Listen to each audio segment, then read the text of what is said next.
Hola todos, how are we doing? Are we having any fun yet?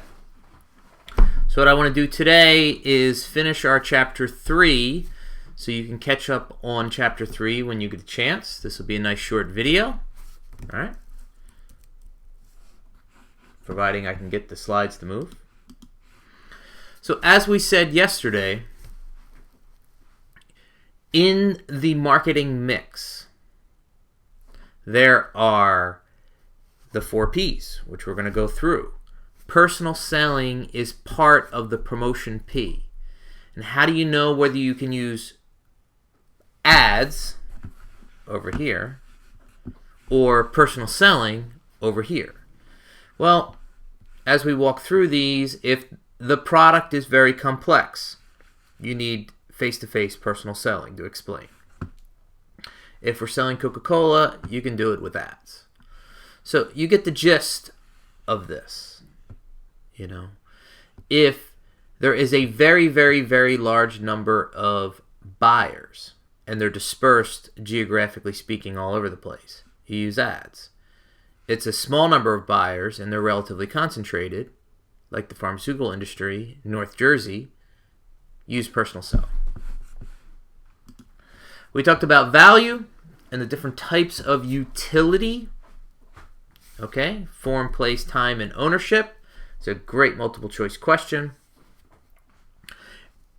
Great ways to increase value.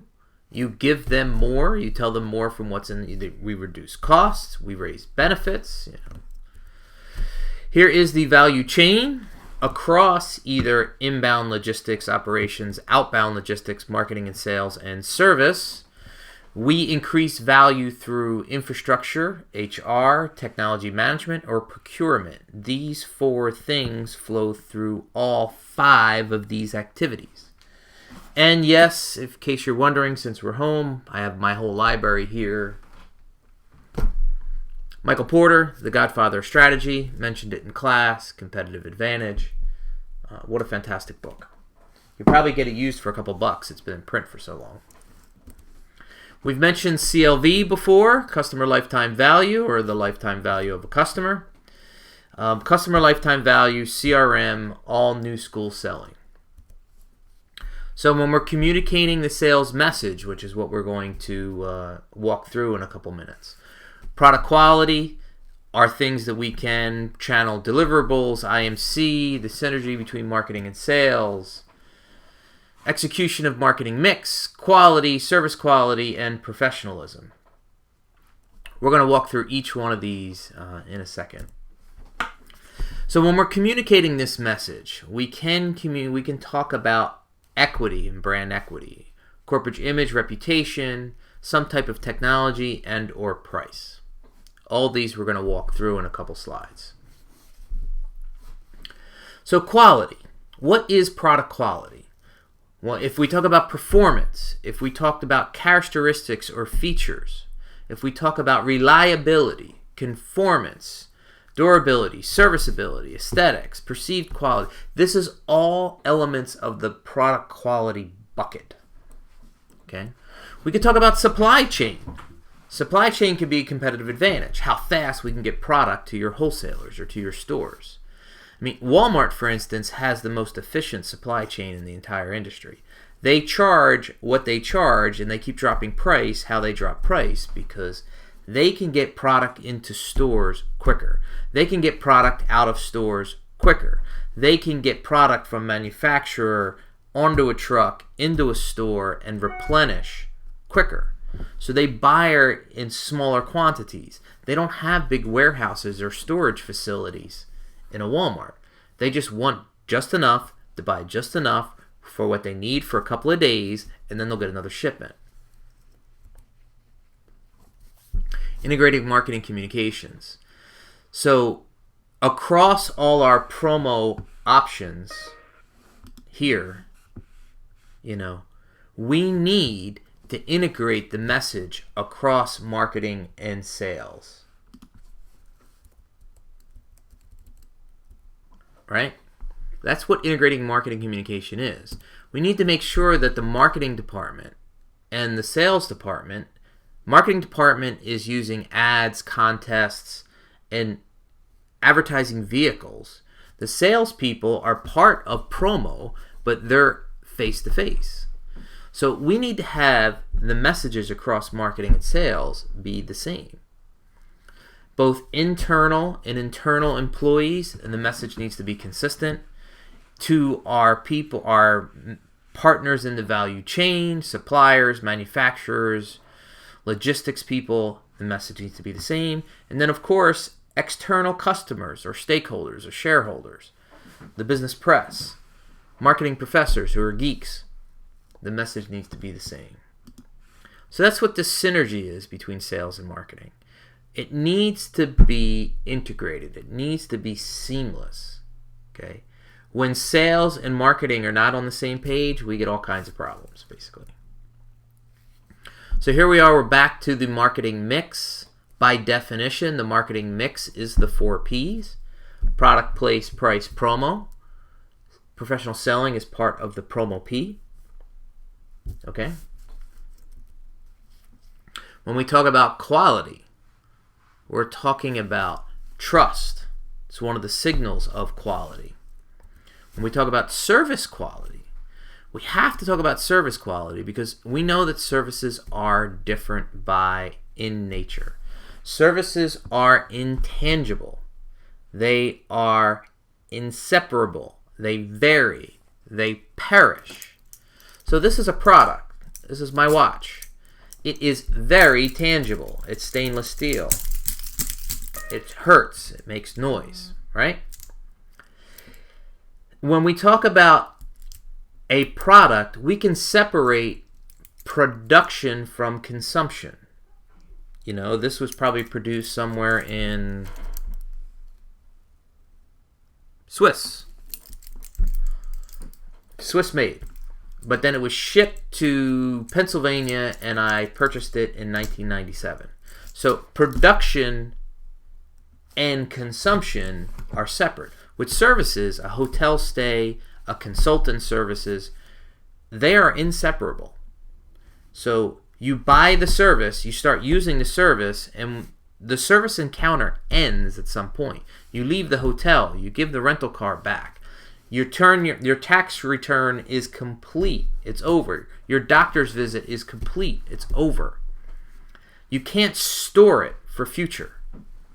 You know, that's this perishability. You know, where the service doesn't last. It has oh, my bad.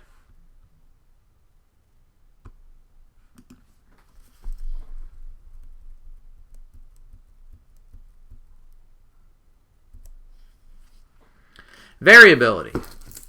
A watch is a watch is a watch is a watch is a watch. Products have very little variability. 6 sigma, 1 error per million products. You can go to a restaurant that has 25 tables, and 5 of those 25 tables on any given night could have a bad experience. There's a significant amount more variation when it comes to delivering services because people are involved. Okay?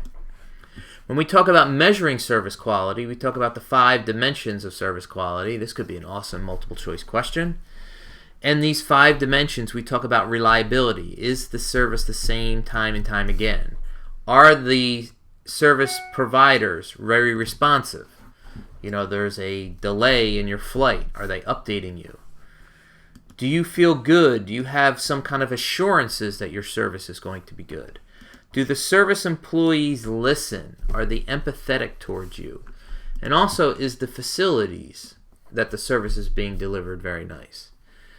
If you go to a restaurant and it's $50 a plate and it looks like you're in a Burger King, then there's a disconnect. If you're paying $50 a plate, you expect leather seats, you expect linen tablecloths, you expect that the environment around you where the service is being delivered is of high quality. Brand equity. Equity is sort of like, that's a good way for equity. I want to define it without using the word equity. It's like accounting, basically. Over time, you build up worth. So let's say you go to a hotel and you go visit San Francisco, you keep going back to the same hotel. Over time, because you've had such a good experience at this hotel, this hotel has some equity in your mind. Okay? You know, I've had this watch for a very long time. I'm a fan of TAG. TAGs are great. Over time, I have a good brand experience with TAG. TAG has brand equity. What equity does is over time, is it sort of builds up some defenses in case there's a problem. If I go back to that hotel in San Francisco and I have a bad experience, you might say, oh, you know, this is just a one-off.